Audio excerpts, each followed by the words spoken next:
ಸರಳವಾಗಿ ಸುಲಭವಾಗಿ ಇಷ್ಟು ಸಾಫ್ಟ್ ಆದ ಚಪಾತಿ ಪದರವಾಗಿ ಯಾವ ಥರ ಮಾಡೋದಂತ ತೋರಿಸ್ಕೊಡ್ತಾ ಇದ್ದೀನಿ ಇವತ್ತಿನ ವಿಡಿಯೋದಲ್ಲಿ. ಬನ್ನಿ ಹಾಗಾದರೆ ಮಾಡೋದು ಹೇಗೆ ಅಂತ ನೋಡ್ಕೊಳ್ಳುವ. ಇಲ್ಲಿ ನೋಡ್ರಿ, ಚಪಾತಿ ಹಿಟ್ಟು 20ರಿಂದ 30 ನಿಮಿಷ ಬಿಟ್ಟಿದೆ. ಯಾವ ಥರ ಆಗಿದೆ, ನೆನೆದಿದೆ, ಈಗ ಸಾಫ್ಟಾಗಿ ಬಂದಿದೆ. ಆವಾಗಲೇ ಅಷ್ಟು ಸಾಫ್ಟಾಗಿ ನಾದಿಟ್ಟಿದ್ದೆ, ಈಗಲೂ ಮುಚ್ಚಿಟ್ಟಂಗಿಲ್ಲ, ಇನ್ನೂ ಸಾಫ್ಟಾಗಿದೆ. ಚೆನ್ನಾಗಿ ಇನ್ನೊಂದು ಸಲ ನಾದ್ಕೊಳ್ಬೇಕು ಇದನ್ನು.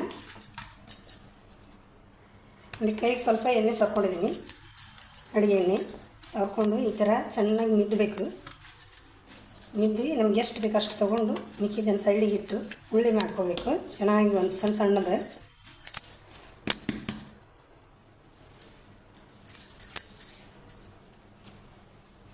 ನಾನು ಇಷ್ಟು ತೊಗೊಳ್ತಾ ಇದ್ದೀನಿ. ಈಗ ಮಿಕ್ಕಿದ್ದನ್ನು ಎತ್ತಿಡ್ತಾ ಇದ್ದೀನಿ. ಉಳ್ಳಿನ ರೌಂಡ್ ಥರ ಮಾಡಿ ಉಳ್ಳಿ ಮಾಡ್ತಾಯಿದ್ದೀನಿ ನಾನು. ನಿಮ್ಗೆ ಯಾವ ಥರ ಬೇಕೋ ಆ ಥರ ಮಾಡ್ಕೊಳ್ಳಿ. ನೋಡಿ, ಇಷ್ಟು ರೋಲ್ ಆದಮೇಲೆ ಸುಲಭ ಆಗ್ತದೆ ಉಳ್ಳಿ ಕಟ್ಟಲಿಕ್ಕೆ. ನೋಡಿ, ಇಷ್ಟು ಸಣ್ಣ ಸೈಜಿಗೆ ಇಷ್ಟಿಷ್ಟು ಉಳ್ಳಿ ಮಾಡ್ತಾಯಿದ್ದೀನಿ ಚಪಾತಿಗೆ. ನೀವು ಒಂದೊಂದಾದರೂ ಮಾಡ್ಕೊಳ್ಬೋದು, ನಾನು ತೋರಿಸೋ ರೀತಿಯಲ್ಲಿ ಎರಡೆರಡಾದರೂ ಮಾಡ್ಕೊಳ್ಬೋದು. ನೋಡಿ, ಈ ರೀತಿ ಮಾಡ್ಕೊಳ್ತಾಯಿದ್ದೆ. ನೋಡ್ರಿ, ಈಗ ಉಳ್ಳಿನ ಎಲ್ಲವನ್ನು ಮಾಡ್ಕೊಂಡಾಯಿತು. ಈ ರೀತಿ ರೋಲ್ ಮಾಡ್ಬೇಕು ಇದನ್ನು. ನೋಡಿ, ಇಷ್ಟು ಚೆನ್ನಾಗಿ ಬರ್ತೈತೆ ಉಳ್ಳಿ. ಈ ರೀತಿ ಮಾಡ್ಕೊಳ್ಬೇಕು. ಎಲ್ಲವನ್ನು ಮಾಡಿ ಸೈಡಿಗೆ ಇಟ್ಟಿದ್ದೀನಿ ನಾನು ಉಳ್ಳಿ ಕಡ್ದು. ನೋಡಿ ಯಾವ ಥರ ಆಗಿದೆ. ನಮ್ಗೆ ಅದರಲ್ಲಿ 2 ಉಳ್ಳಿ ತೊಗೊಂಡು ಇಲ್ಲಿ ಒಣ ಹಿಟ್ಟು ತೊಗೊಂಡಿದ್ದೀನಿ ಹಚ್ಚಲಿಕ್ಕೆ. ಗೋಧಿ ಹಿಟ್ಟಾದ್ರೂ ತೊಗೋಬೋದು, ಮೈದಾ ಹಿಟ್ಟಾದ್ರೂ ತೊಗೋಬೋದು. ನಾನು ಮೈದಾ ಹಿಟ್ಟು ತೊಗೊಂಡಿದ್ದೀನಿ. ಈಗ 2 ಉಳ್ಳಿ ತೊಗೊಂಡು ಸಣ್ಣದಾಗಿ 2 ಪಿಲ್ಲೆ ಮಾಡ್ಕೊಳ್ತಾ ಇದ್ದೀನಿ.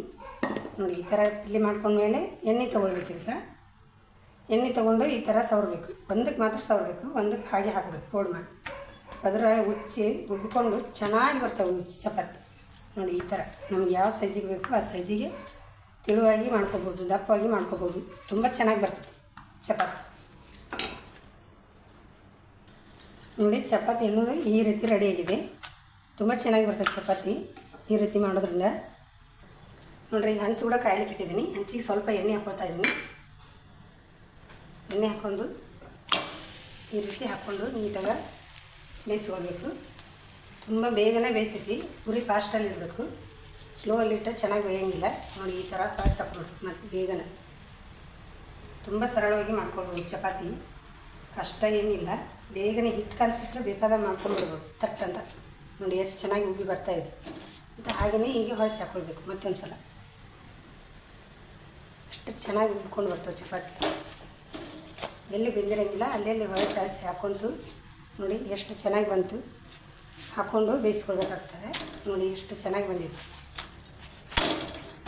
ಅದ್ರ ನೀಟಾಗಿ ಉಚ್ಚಬೇಕಂದ್ರೆ ಲಾಸ್ಟಿಗೆ ಒಂದು 2 ಸಲ ಹಿಂಗೆ ಬಡಬಿಟ್ರೆ ನೀಟಾಗಿ ಉಚ್ಕೊಂಡು ಬರ್ತದೆ. ನೋಡಿ, ಎಷ್ಟು ಚೆನ್ನಾಗಿ ಬಂತು ಉಚ್ಕೊಂಡು. ಹಿಂಗೆ ಕೈಲಿ ಅಭ್ಯಾಸ ಇಲ್ಲ ಅಂದರೆ ಚಮಚ ತೊಗೊಂಡು ಮಾಡ್ಕೊಬೋದು. ನಾನು ಕೈಲಿ ಅಭ್ಯಾಸ ಇರೋದ್ರಿಂದ ನೋಡಿ ಇಲ್ಲೇನೂ ಉಚ್ಚಿಬಿಡ್ತಾವೆ. ಪದರ ಅಷ್ಟು ಚೆನ್ನಾಗಿ ಬರ್ತವೆ ಚಪಾತಿ. ನೋಡಿ ಯಾವ ರೀತಿ ಬಂದಿದೆ ಚಪಾತಿ, ಪದರವಾಗಿ. ತಿನ್ನಲಿಕ್ಕೆ ಅಷ್ಟು ಒಂದು ಮಾಡ್ಕೊಳಕ್ಕೆ ಹೋಗಿ 2 ಮಾಡ್ಕೊಳ್ಬೋದು ಆರಾಮಾಗಿ.